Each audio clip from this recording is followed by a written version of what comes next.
नमस्कार, स्वदेश न्यूज देख रहे हैं आप। मैं हूं आपके साथ राखी। कोरोना संक्रमण से उबर रहे मध्य प्रदेश में विकास का नया दौर शुरू करने और सुशासन को लेकर राज्य सरकार सख्त नजर आ रही है। सीएम शिवराज ने कलेक्टर, कमिश्नर, डीआईजी और आईजी से चर्चा कर गुड गवर्नेंस पर जोर दिया और प्रदेश के विकास को लेकर प्राथमिकताएं तय कर 12 सूत्र तय किए हैं, जिसमें आत्मनिर्भर मध्य प्रदेश, रोजगार सृजन, महिला सशक्तिकरण, माफिया के खिलाफ अभियान, स्वास्थ्य, शिक्षा सहित कई मुद्दे शामिल हैं। देखिए ये खास रिपोर्ट।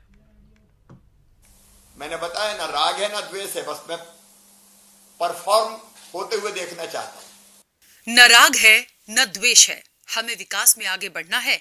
जो परफॉर्मेंस देगा वो टिकेगा। प्रदेश में विकास का नया दौर शुरू करने और सुशासन को लेकर सरकार सख्त हो गई है और इसी कड़ी में हुई बैठक में सीएम शिवराज ने विकास को लेकर न सिर्फ दिशा निर्देश दिए, बल्कि कुछ जिलों में अच्छी कार्रवाई करने पर अधिकारियों को बधाई भी दी। इसके साथ ही उन्होंने सभी कलेक्टर्स को निर्देशित किया कि किसानों को कोई समस्या नहीं आनी चाहिए। सरकार किसानों के लिए है और हम किसानों के लिए बहुत संवेदनशील हैं। शिवराज ने चिटफंड कंपनियों को लेकर भी सख्ती दिखाई और कहा कि हमें लोगों का पैसा वापस दिलाना है। कॉन्फ्रेंस में मिलावटी खाद्य पदार्थों की कालाबाजारी पर भी उन्होंने कार्रवाई के निर्देश दिए और नीमच, देवास, उज्जैन, भिंड, अशोकनगर और मुरैना जिले में अच्छी कार्रवाई को लेकर बधाई भी दी। मध्य प्रदेश की जनता के कल्याण का, मध्य प्रदेश की प्रगति और विकास का और उस जुनून को पूरा करने के लिए मैं मुख्यमंत्री हूं। और जब मैं ये बात करूं 1 साल में बहुत आगे निकलना है तो निकलना ही है। नए साल में फील्ड के अफसरों से जब मैं कह रहा हूं कि मध्य प्रदेश को आगे निकलना है, मतलब निकलना है, और उसके लिए हम परिश्रम की पराकाष्ठा और प्रयत्नों की परिसीमा करेंगे। परफॉर्म करने वाला टिकेगा। हम अंधी गली में नहीं चलेंगे कि कुछ पता ही नहीं क्या करना है। योजनाओं का लाभ बिना समय गवाए, बिना लिए दिए समय पर मिल जाए, टेक्नोलॉजी का उसमें हम लोग इस्तेमाल कर रहे हैं। सुशासन की दृष्टि से महत्वपूर्ण रही इस कॉन्फ्रेंस में स्व सहायता समूहों के आर्थिक सशक्तिकरण के लिए बैंक लिंकेज, मार्केट लिंकेज एवं उनके माध्यम से किए जा रहे कार्यों की समीक्षा, प्रधानमंत्री शहरी पथ विक्रेता स्वनिधि एवं मुख्यमंत्री ग्रामीण पथ विक्रेता योजना का क्रियान्वयन, नगरीय क्षेत्रों में स्वच्छता सर्वेक्षण, 2021 की तैयारियों की समीक्षा, लोक परिसंपत्तियों के प्रभावी प्रबंधन हेतु जिलों से अपेक्षाएं, मध्य प्रदेश में गौशालाओं के संचालन एवं प्रबंधन की समीक्षा, प्रदेश में खनिज के अवैध उत्खनन की रोकथाम और कानून व्यवस्था की स्थिति की समीक्षा पर भी चर्चा के उचित दिशा निर्देश दिए गए। तो विकास की योजना, जन कल्याणकारी योजनाओं का क्रियान्वयन, गुड गवर्नेंस, निश्चित समय सीमा पे बिना किसी परेशानी की चीज का लाभ मिल जाए, और कानून और व्यवस्था बेहतर हो।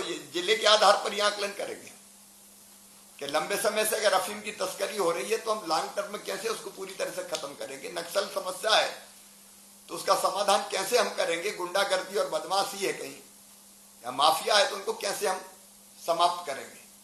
और एक, क्योंकि जिले काम के आधार है, गांव, शहर, जिला।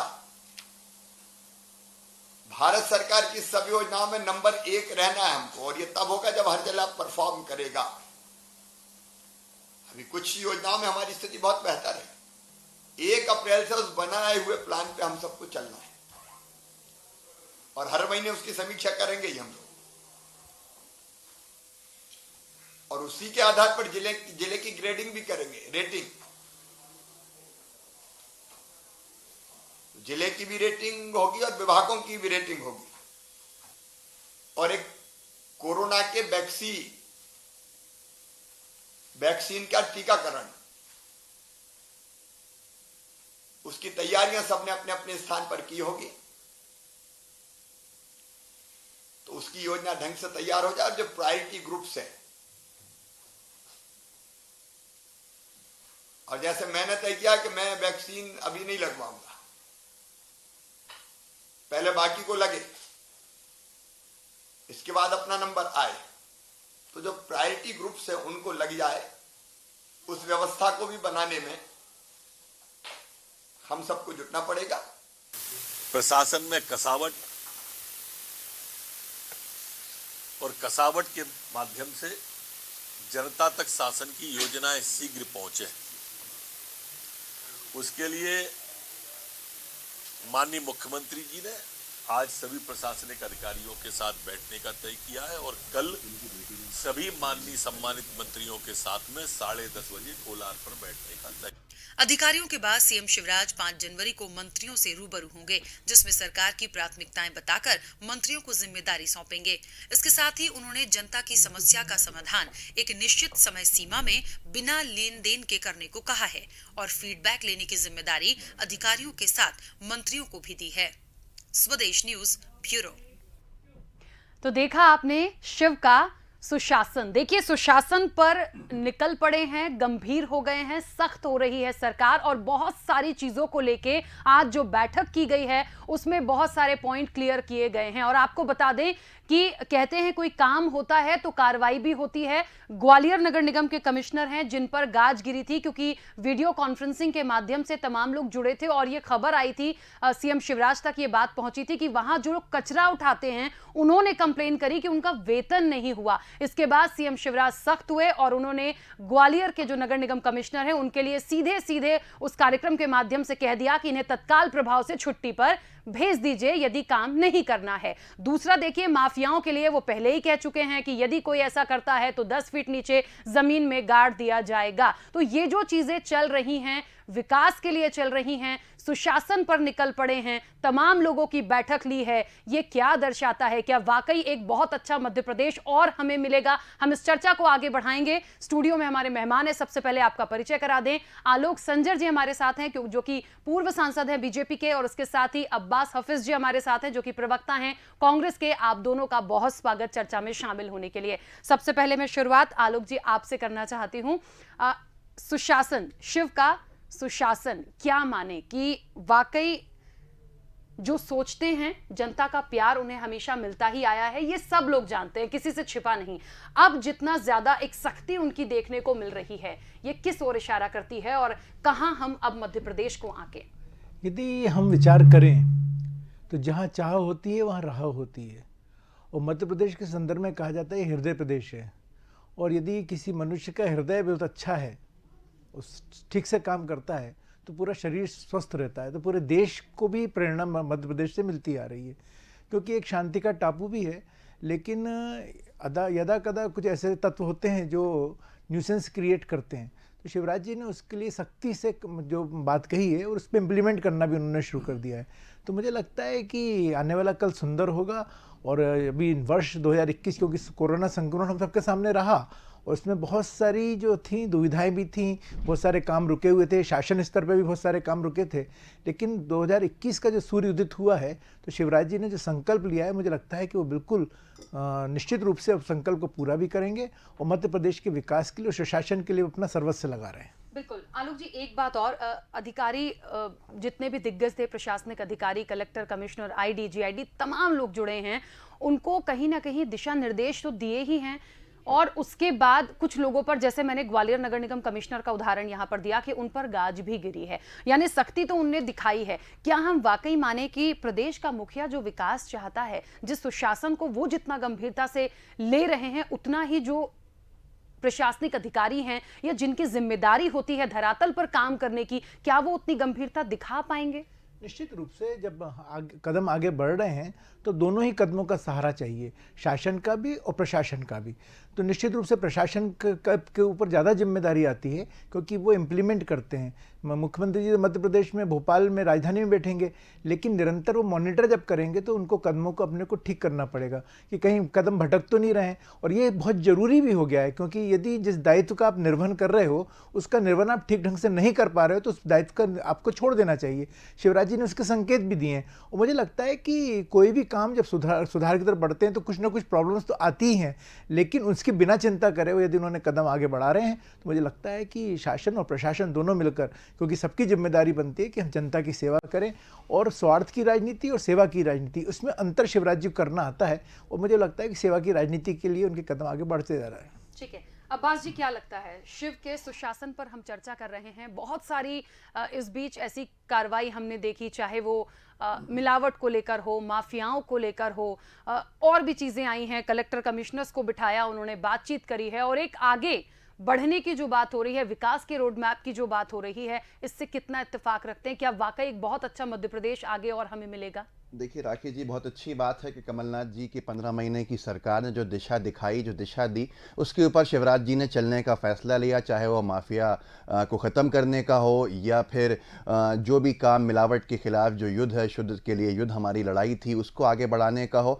कम से कम एक दिशा तो दी। लेकिन शिवराज जी के मुंह से बात मुझे समझ में नहीं आती। हाँ, हमारे आलोक संजर जी होते मुख्यमंत्री, अभी नए मुख्यमंत्री बने होते और वो ये बात कहते, समझ में आता। एक व्यक्ति 15 साल की सत्ता के बाद ये कहे कि अब मध्य प्रदेश को आगे लेके जाना है, ये नहीं होगा, वो नहीं होगा, ये चीज़ें हैं, और सुशासन की बात, तो ये कुछ समझ में नहीं आता है। 15 साल के बाद अगर आपको माफिया को ख़त्म करने की ज़रूरत पड़ रही है तो ये माफिया किन के राज के अंदर पनपे हैं, ये जनता समझ रही है। अगर आपको मिलावट के खिलाफ युद्ध करने की कमलनाथ जी के जो एक विजन था, जो उनका संकल्प था, उसको आगे ले जाना पड़ रहा है, तो आपको समझना होगा, जनता समझ रही है कि 15 साल में कितना मिलावट का खेल हो गया, कितना बुरा मिलावटी खाना खाने को मिला मध्य प्रदेश के लोगों को आपके 15 साल के शासन के अंदर। ये सारी की सारी चीज़ें प्रमाणित करती हैं कि आपका कुशासन था। मैं फिर कहूँगा कि एक नया व्यक्ति अगर कहता तो समझ में आती ये बात, लेकिन वो व्यक्ति वादे कर रहे हैं जिन्होंने 22,000 23,000 ज़्यादा घोषणाएं कर दी हों, जिनको घोषणा वीर कहा जाता था। तो कुछ दिखे तो बहुत अच्छा है, हम स्वागत करेंगे। नहीं होगा तो हम सड़कों पर आएंगे और सड़कों पर आके वो चीज़ें करवाने के लिए हम भी प्रयास करेंगे। ठीक है अब्बास जी, एक बात आपने बोली, जितना मैं आपकी बात को समझ पाई कि कथनी और करनी में क्या अंतर है सीएम शिवराज के, इसलिए ये सवाल कर रही हूं क्योंकि आपने कहा कि 15 महीनों में जो दिशा कमलनाथ जी ने दिखाई उस पर सीएम शिवराज आगे बढ़ रहे हैं। लेकिन देखिए, तमाम लोगों को बुलाकर यदि दिशा निर्देश दे रहे हैं, एक विकास के मुद्दे को लेकर बात होती है, कार्रवाई की बात होती है, तो ये तो एक पहल अच्छी है कि कम से कम कह तो रहे हैं। अब ये जरूर एक सवाल होता है कि क्या उतनी गंभीरता से वो अधिकारी उन चीजों को लेंगे, क्या करवा पाएंगे? क्योंकि एक उदाहरण मैंने बताया ग्वालियर नगर निगम का, वहां वेतन नहीं मिल रहा, जो छोटे छोटे लोग कचरा उठाते हैं उन्हें वेतन नहीं मिलता, वो परेशान हो रहे होंगे, वो इतना उनका गुस्सा फूटा कि कंप्लेन गई, तो कंप्लेन के बाद कम से कम कार्रवाई तो हो रही है। मैंने आपको आखिरी में अपनी बात जब ख़त्म करते हुए कहा था, यही कहा था कि ये वक्त बताएगा, आने वाला समय बताएगा कि कितना कुछ सही होगा। सही होगा तो मैंने कहा था हम स्वागत करेंगे, इस चीज़ का स्वागत योग्य चीज़ है। लेकिन जो आपने मुद्दा ग्वालियर का बताया, ऐसे ही हमारे कोरोना के जो योद्धा हैं, जो कोविड वॉरियर्स कहलाते हैं, फ्रंटलाइन वॉरियर्स, उनको उनकी नौकरी से निकाल देना ऐसे समय में जब कहीं नौकरी नहीं मिलेगी। मानते हैं वो कच्चे पे थे, मानते हैं वो कॉन्ट्रैक्ट थे, वो कॉन्ट्रैक्ट के ऊपर थे, संविदा पे थे, लेकिन ऐसे वक्त में आपको संवेदनशील होना पड़ेगा। जिस तरह से हालात बने हैं, ऐसे समय में उन लोगों ने जिन्होंने एहसान किए उनको नौकरियों से निकाल देना, फिर जब वो धरने प्रदर्शन करें तो उनको लाठियों से आगे रोकना, लाठियां उनके ऊपर जाना, तो ये अच्छा नहीं है। मैं फिर कहूँगा कि हम स्वागत करेंगे, लेकिन मैं फिर अपनी बात को दोहराऊंगा कि कोई नया व्यक्ति, आलोक संजर जी 5 साल जो हमारे साथ सांसद रहे, ऐसा कोई व्यक्ति वहां बैठ के ये बात कहता तो मैं सराखों पे लेता। लेकिन शिवराज जी 15 साल रह चुके हैं और 15 साल में क्या हुआ सब जानते हैं। ठीक है आलोक जी, बहुत सारे सवाल अब्बास जी ने उठाए हैं। देखिए, एक तरह से देखा भी जाए तो ठीक है, क्यों, लेकिन जब कोई अच्छा होता है, हम क्योंकि मध्य प्रदेश में रहते हैं, यदि प्रदेश के विकास की बात होती है, कोई अच्छी योजनाएं आती हैं तो सब लोग उसका स्वागत करते हैं। बस कहा यह जाता है कि इंप्लीमेंट होना चाहिए। यदि हम आत्मनिर्भर मध्य प्रदेश बनाने की बात करते हैं, महिला सशक्तिकरण की बात करते हैं, स्वास्थ्य को आगे ले जाने की बात करते हैं, तो ये बताइए, यदि हम वर्तमान स्थिति को देख लें तो क्या हम बहुत अच्छी कंडीशन में हैं? आत्मनिर्भर कैसे बनेंगे? बहुत सारे लोगों का तो रोजी रोटी छिन गई इस कोरोना में। देखिए, दो चीज़ें हैं। पहले तो यदि मैं पिछली 15 महीने की सरकार की बात करूं, यदि अब्बास जी मुख्यमंत्री होते तो सरकार गिरती नहीं इनकी। इसलिए लेकिन वस्तुतः राजनीतिक क्षेत्र में हैं और हम लोगों को लोग देखते भी हैं, तो मेरा ये मानना है कि आरोप लगाना बहुत आसान काम होता है और उन काम करना बड़ा कठिन काम होता है। और शिवराज जी की वे ऑफ वर्किंग जो है वो अलग तरह की वर्किंग है। वो हमेशा बहुत ही संवेदनशील व्यक्ति हैं। मैंने इसलिए बहुत नज़दीक से उनको, छात्र जीवन से उनको देखा हुआ है। तो अभी जो उन्होंने किया है, पहले भी उन्होंने, उनकी जब सरकार थी पहले भी उन्होंने ऐसे बहुत सारे कदम उठाए हैं जो जनहित में रहे हैं। लेकिन देखिए, पॉलिटिक्स में ऐसी बहुत सारी चीज़ें हैं जिनको मुझे कहने में कोई गुरेज नहीं है कि कोई जो एंटी सोशल एलिमेंट्स हैं तो वो कहीं ना कहीं से अप्रोच लेके आता है, और अप्रोच लेने के आते तो अपना हेतु सिद्ध करता है। उसको जनता से लेना देना नहीं होता, उसको सरकार से लेना देना होता। वो अब्बास जी के भी बहुत अच्छे मित्र हो सकते हैं, हमारे भी बहुत अच्छे मित्र हो सकते हैं, लेकिन ऐसे लोगों को चिन्हित करके उनको सजा दिलाना। अभी जो पिछले दिनों आपने देखा कि सरकारी भूमियों पे जो लोगों ने बड़े बड़े महल बना के रखे हुए थे और गलत काम में इन्वॉल्व थे, अभी उनके सबके मकानों को जमींदोज कर दिया। ये भी एक बहुत बड़ा कदम है, मेरा अपना मानना है। क्योंकि देखिए क्या होता है कि उसमें फिर जातीयता की बात भी आ जाती है, क्षेत्रीयता की बात भी आ जाती है, बहुत सारी बातें आती हैं। सब बातों को नज़रअंदाज करते हुए जब उन्होंने वो किया तो लोगों ने इस बात को सराहा है। ऐसे बहुत सारे अपराधी तत्व हैं जो आज की तारीख में जेलों में बंद हैं, जिन्होंने लोगों की भूमि को हड़प लिया। चिटफंड वाला मामला भी आप देख रहे हो, उसमें भी तो कहीं ना कहीं सरकार जो है इन सबको दंड देने का काम तो कर रही है। लेकिन एक चीज़ मैं कहना चाहता हूँ, क्योंकि क्या है कि कांग्रेस को तो बिल्कुल कहने का बिल्कुल है, क्योंकि लोकतंत्र में इस बात की व्यवस्था है। लेकिन अब्बास भाई को मैं ये कहना चाहता हूँ, आपके माध्यम से कांग्रेस को ये कहना चाहता हूँ कि विपक्ष नहीं है। यदि विपक्ष यदि होता तो सरकार को काम करने में और आसानी होती है। कई ऐसी बातें होती हैं जो बादलों में छुपी रहती हैं, लेकिन यदि विपक्ष यदि मजबूत हो जाए तो मेरा तो ये मानना है कि शासन में रहना, पक्ष में रहना जो है भाग्य है, और विपक्ष में रहना सौभाग्य है। विपक्ष में काम करने का बहुत अच्छा अवसर होता है, हम उन बिंदुओं को उठा सकते हैं। लेकिन वस्तुतः मध्य प्रदेश में विपक्ष तो नहीं है, उसका बहुत बड़ा कारण इसको जनता को भोगना पड़ रहा है। दूसरा मैं एक बात बोलना चाहता हूँ कि लोग बोलते तो बहुत हैं कि अंधेरे में कुछ दिखता नहीं है, लेकिन मैं तो ये कहता हूँ कि अंधेरा तो दिखता है, और शिवराज जी को अंधेरा दिख रहा है, और इसमें वो एक दीप जलाने का प्रयास कर रहे हैं। तो मुझे लगता है कि सबको सहयोग करना चाहिए, विपक्ष को भी सहयोग करना चाहिए। ऐसे जो बातें हैं, जो गलत लोग हैं, उनके खिलाफ उनको भी आवाज़ उठाना चाहिए, और शासन को भी उनको जो है बोलना चाहिए कि देखिए हम सड़कों पर हैं। तो कहीं ना कहीं इसके रिजल्ट्स निकलते हैं। पहले यदि हम देखें, मध्य प्रदेश का इतिहास उठाकर देखें तो कांग्रेस की सरकारें रहीं और बीजेपी विपक्ष में रही, चाहे वो अर्जुन सिंह जी का शासनकाल रहा हो या दिग्विजय सिंह जी का रहा हो, श्यामाचरण शुक्ल जी का रहा हो। तो वहाँ पर कैलाश जोशी जी, सुंदरलाल पटवाई जी, विक्रम वर्मा जैसे विपक्ष के नेता थे। तो विपक्ष मालूम तो पड़े। अब तो आज की तारीख में यदि आप आम जन से पूछो कि विपक्ष का नेता कौन है, तो लोग नहीं बताने वाले हैं कि कौन है।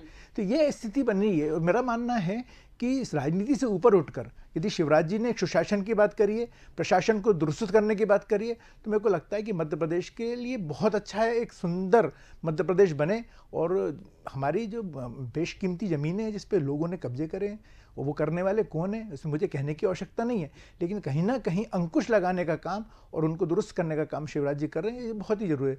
जहाँ तक आपने आत्मनिर्भर भारत की बात कही है, तो निश्चित रूप से मैं बात कह सकता हूँ कि चूंकि मैं सांसद रहा भोपाल का, बहुत सारी केंद्र की योजनाएं हैं। यदि आम पढ़े लिखे व्यक्ति से पूछोगे कि इस योजना में ये योजना क्या है, तो वो नहीं पता पाता। आज आत्मनिर्भर भारत में यदि व्यक्ति चाहे, मैं तो ये कहता हूँ अनएजुकेटेड व्यक्ति, जो पढ़ा लिखा नहीं, अशिक्षित व्यक्ति है, यदि उस योजना को समझता है तो अपना रोजगार खड़ा कर सकता है, और बहुत से लोग रोजगार खड़ा कर भी रहे हैं। तो इसलिए आवश्यकता अब्बास भाई की भी है, मेरी भी, दोनों की जिम्मेदारी है, कांग्रेस की भी जिम्मेदारी है, बीजेपी की भी जिम्मेदारी है कि कोई सी भी सरकार हो, यदि उसने योजना बनाई है तो उस योजना के माध्यम से आप अपने कार्यकर्ताओं को, अपने सपोर्टर्स को, बीजेपी अपने कार्यकर्ताओं, उनके सपोर्टर्स को जागृत करे। और हम लोग ये काम कर रहे हैं, और इसलिए आप देख रहे हो धीमे धीमे आत्मनिर्भर भारत की वजह से बहुत सारे लोग रोजगार से लग भी रहे हैं। चलिए ठीक है। अब्बास जी, एक बात आपने उठाई थी कि बहुत सारे लोगों की जॉब गई, वो भले जिस भी बेसिस पे थे, और एक सवाल और आपने सीएम शिवराज पे उठाया है कि कोई और व्यक्ति होता तो एक बार मान लिया जाता, पर उन पर विश्वास करना या उनकी कही हुई बातों को मान लेना इतना आसान नहीं है। आत्मनिर्भर वाली बात को ही आगे बढ़ाते हुए चलूंगी, क्या वाकई में हम उस दिशा में अभी पहुंच गए हैं या बढ़ रहे हैं? योजनाओं में कोई बुराई नहीं होती, देखिए कांग्रेस लेकर आए, बीजेपी लेकर आए, कोई भी लेकर आए, बात विकास की होती है, प्रदेश के विकास की होती है। लेकिन अभी की जो स्थितियां हम देख रहे हैं, आत्मनिर्भर भारत के बाद क्या हम आत्मनिर्भर मध्य प्रदेश की परिकल्पना हम यदि कहें तो क्या वो करेगी कांग्रेस, कर सकती है? मैं फिर कहूँगा राखी जी, कथनी और करनी में अंतर है। सबसे पहली बात, आपने आत्मनिर्भर भारत की जो बात करी है, आत्मनिर्भर भारत अगर किसी क्षेत्र में हमेशा से है तो भारत आत्मनिर्भर खेती के क्षेत्र के अंदर है। शुरू से अगर हम कहीं पर दुनिया के अंदर जाने जाते हैं, माने जाते हैं, तो वो हमारे जो एग्रीकल्चरल सेक्टर है उसमें माने जाता है। इसमें पूरी तरह से हम पूर्ण रूप से आत्मनिर्भर हैं।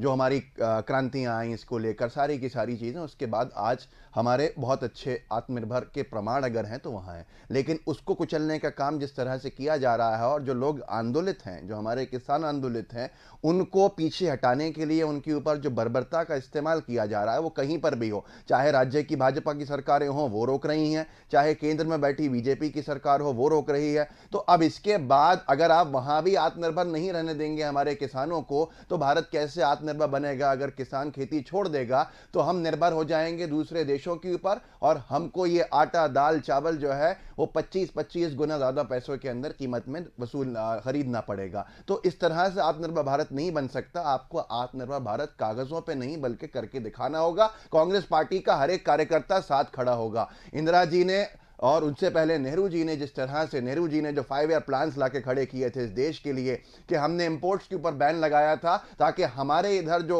ऑटोमोबाइल सेक्टर है वो तरक्की कर सके, और इसी के साथ साथ हमारे देश के अंदर गाड़ियां बननी शुरू हुई थी। वो आत्मनिर्भर भारत तो शुरू से चल रहा है जिसके परिणाम आज भी हम देखते हैं। तो बहुत सी ऐसी चीजें हैं। दूसरी चीज आलोक जी ने कही थी, आलोक जी ने कहा कि विपक्ष नहीं दिख रहा है मध्य प्रदेश के अंदर, जो बहुत जरूरी है। विपक्ष मध्य प्रदेश में हर जगह पे दिख रहा है। विपक्ष मध्य प्रदेश के अंदर उसने घोषणा की थी कि हम आंदोलन करेंगे, हम विधानसभा को घेरेंगे, लेकिन विधानसभा तो स्थगित दूसरे रीजन से जिससे हुई दूसरी वजह थी।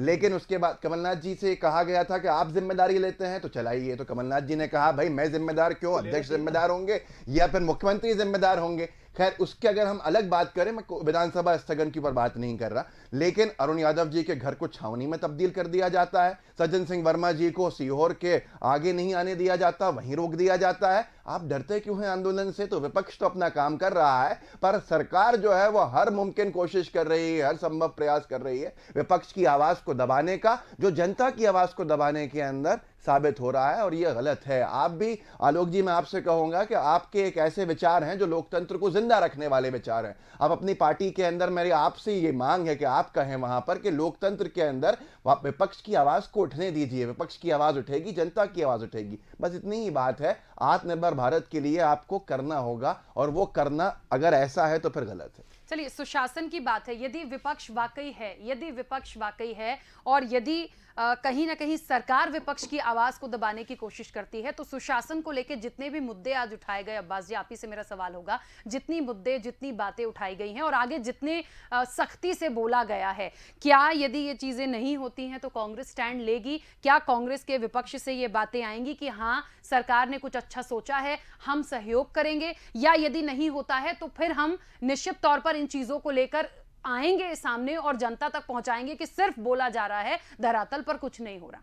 देखिए, दोनों चीजें विपक्ष की जिम्मेदारी है राखी जी। अगर सरकार, मैंने पहले कहा था कि अच्छा काम करेगी तो कंधे से कंधा मिला हुआ पाएगी कांग्रेस के हर एक कार्यकर्ता को। कांग्रेस का कार्यकर्ता विकास के अंदर बाधा कभी नहीं बना है, और हमने ऐसे कोई चीज को, ना हम जीएसटी रुकवाने वाले थे, ना हम ऐसे कोई से भी प्रोग्राम्स रुकवाने वाले थे, पॉलिसीज जो बीजेपी करती थी विपक्ष के अंदर, बाद में खुद ही भले ही उसको लागू कर देती। और अगर नहीं करेंगे तो सड़कों पर हम उतरेंगे जनता के साथ। और आलोक जी कुछ कहना चाहते थे तो आपने मुझसे सवाल कर लिया, आलोक जी, ठीक है, उनकी बात भी सुन लें। अब्बास भाई ने बात जो कही, एक पुरानी कहावत याद आ गई कि चित भी मेरी, पुड भी मेरी और अंटा मेरे पापा का। वस्तुतः क्या है कि यदि हम YouTube पर जाएं या इतिहास उठाकर देखें तो किसानों के संदर्भ में, चूंकि आपने आत्मनिर्भर पे किसान से जोड़ के बात कही, तो आदरणीय राहुल गांधी जी ने भी ये विषय उठाया था। उन्होंने किसानों के हित में जो 3 बिल उसी आधार पर आए हैं। कांग्रेस के बहुत सारे सांसदों का भी यदि आप देखोगे तो आपको इन बिलों के समर्थन में उन्होंने पहले बोला है।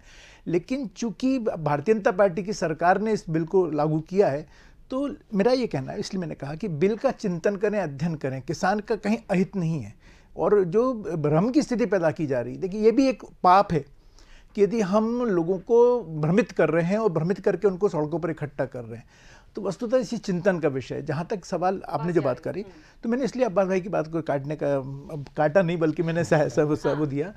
तो हम जो सुशासन की बात यदि हम कर रहे हैं, देखिए चाहे केंद्र हो चाहे प्रदेश हो, जो भी सरकार में आता है वो ये चाहता है कि कुछ अच्छे इम्प्लीमेंट्स करें। जैसे कि कांग्रेस के टाइम पे जैसे इन्होंने कहा कि हमारी 15 महीने की सरकार रही, हमने ये किया, आपने अच्छा किया और हम उसको आगे ना बढ़ाएं तो ये हमारी गलती है। आपने अच्छी कोई चीज़ उठाई है, उसकी पहल करी है, भले ही आप सरकार में नहीं हो, तो हमने उसको आगे बढ़ाया, तो इसकी तो मेरे को लगता है प्रशंसा करनी ही चाहिए कि शिवराज जी एक अच्छा काम कर रहे हैं कि आपकी सरकार की, आपके विचार जो थे, आप प्रदेश की जनता के लिए कुछ अच्छा करना चाह रहे थे, उन्होंने आगे बढ़ाया। लेकिन मेरा एक को दिक्कत है कि उनकी कथनी और करनी में अंतर है ना, तो वो तारीफ नहीं कर सकते ना। लेकिन इसलिए मैंने कहा कि अटल बिहारी वाजपेयी जी रिवर इंटरलिंक की यदि योजना लेकर आए, कांग्रेस की सरकार आई, उन्होंने योजना को बंद कर दिया।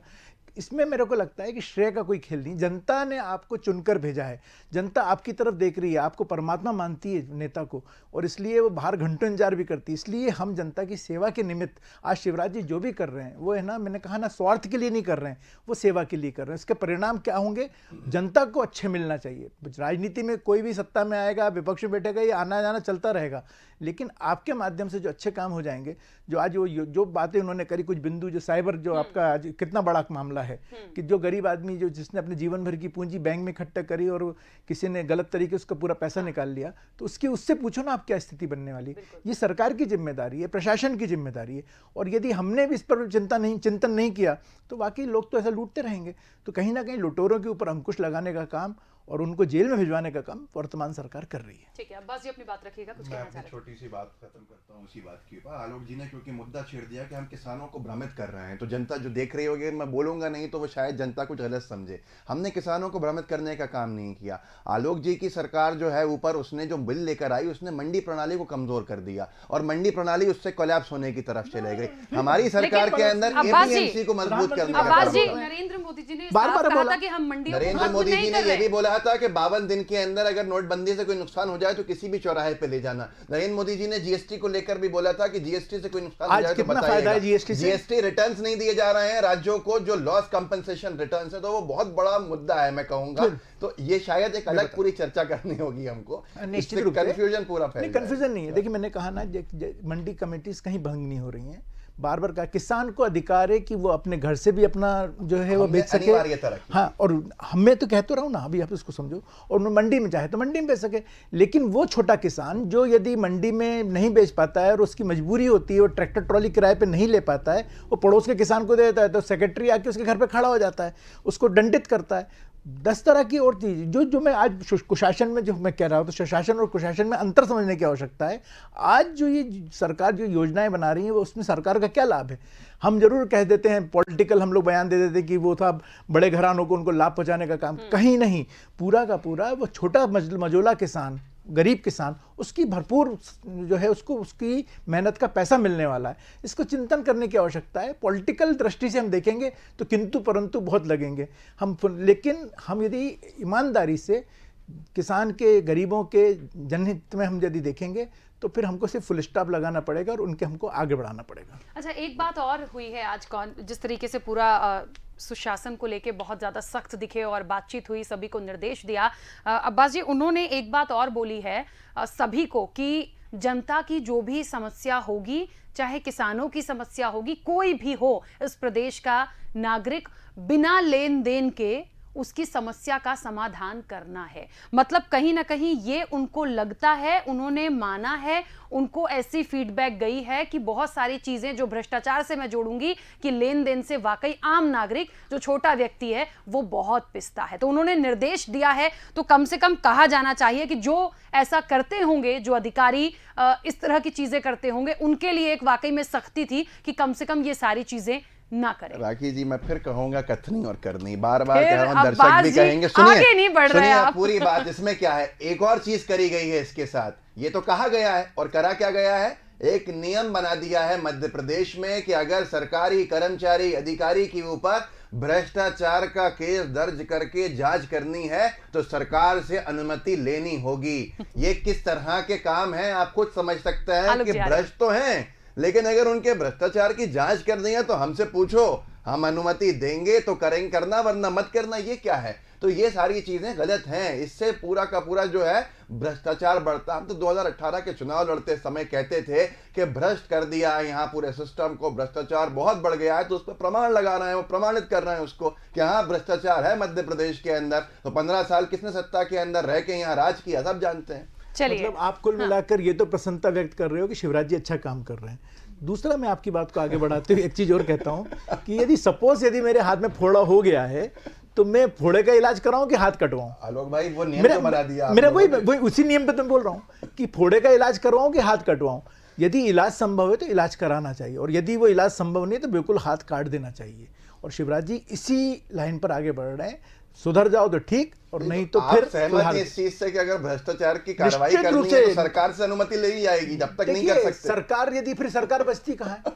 चलिए, एक बात और स्पष्ट हो गई थी कि कहीं ना कहीं जो हम हमेशा भ्रष्टाचार में जो लोगों के नाम आते थे और चर्चाओं में बैठते थे, तो सबसे पहले तो यही होता था कि वाकई में भ्रष्टाचार है कि नहीं है। ये बात से एक चीज तो पता चल गई कि लेन देन से हटकर काम करना है, मतलब लेन देन तो हो रहा है, और निश्चित तौर पर ना हो तो बहुत अच्छा है, क्योंकि हर व्यक्ति की अपनी एक जिम्मेदारी है। समय की सीमा है, बहुत अंतिम प्रश्न के साथ आगे बढ़ूंगी। अब्बास जी, जितनी बातें कही गई हैं, जितने चीजों पर समीक्षा होगी, जितने मुद्दे रखे गए हैं और शिव के सुशासन को आगे बढ़ाने की बात हो रही है, कम से कम यदि पॉइंट्स अच्छे हैं, विकास की बात हो रही है, तो इसका तो समर्थन करते हैं। अब मत कहिएगा कटनी और मध्य कटनी प्रदेश में जो अच्छी चीज की तरफ किसी की भी सरकार बढ़ेगी, कांग्रेस पार्टी का हर एक कार्यकर्ता, कांग्रेस पार्टी का हर एक नेता कंधे से कंधा मिला के खड़ा होगा। मैंने पूरी चर्चा में यह बात कही है, लेकिन नहीं होगी तो फिर आगे आने वाला समय बताएगा। सड़कों के ऊपर फिर निर्णय होंगे उस चीज के। चलिए आलोक जी अपनी बात मैं जल्दी तो से बस यही रखिएगा। एक कहूंगा छोटा सा कि- सवाल आलोक जी इसी बात के साथ, क्योंकि अब्बास जी ने साफ कहा है कि यदि अच्छा है तो कांग्रेस हमेशा खड़ी हुई है, लेकिन उनको जो अविश्वास है वो उनकी कथनी और करनी का ही है। देखिए, मैंने कहा ना कि हम पर यदि एक उंगली उठा रहे हो तो अपनी 3 उंगलियां अपनी तरफ भी देख लो। दूसरा, मेरा ये मानना है कि शिवराज जी या भारतीय जनता पार्टी की सरकार चेरेवेती मंत्र को लेके आगे बढ़ रही है। हम तो बढ़ चले हैं, बढ़ते जा रहे हैं। जिसको कदम से कदम मिलाना है, कंधे से कंधा मिलाना है, उसका स्वागत हम करेंगे।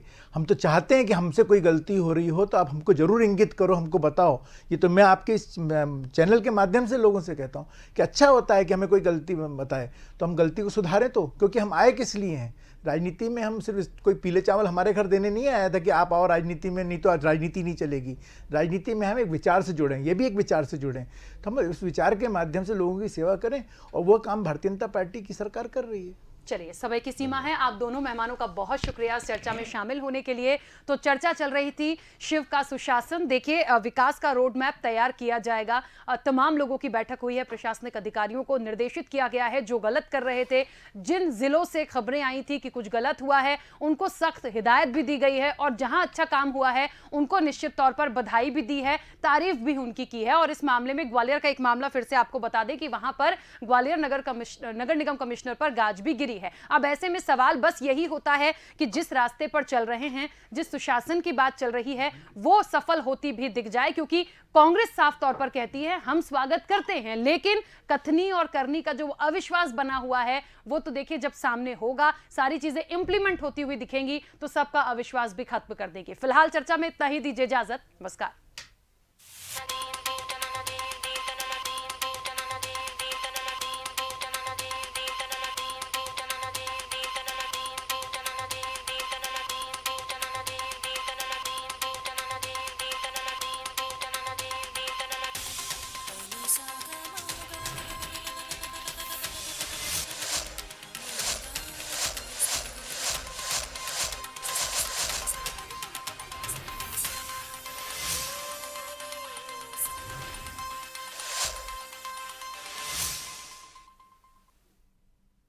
नमस्कार, बहुत स्वागत है आप सभी का। अब स्वदेश न्यूज में मैं हूं आपके साथ पूजा यादव और खबर ले रहे हैं हम भोपाल से, जहां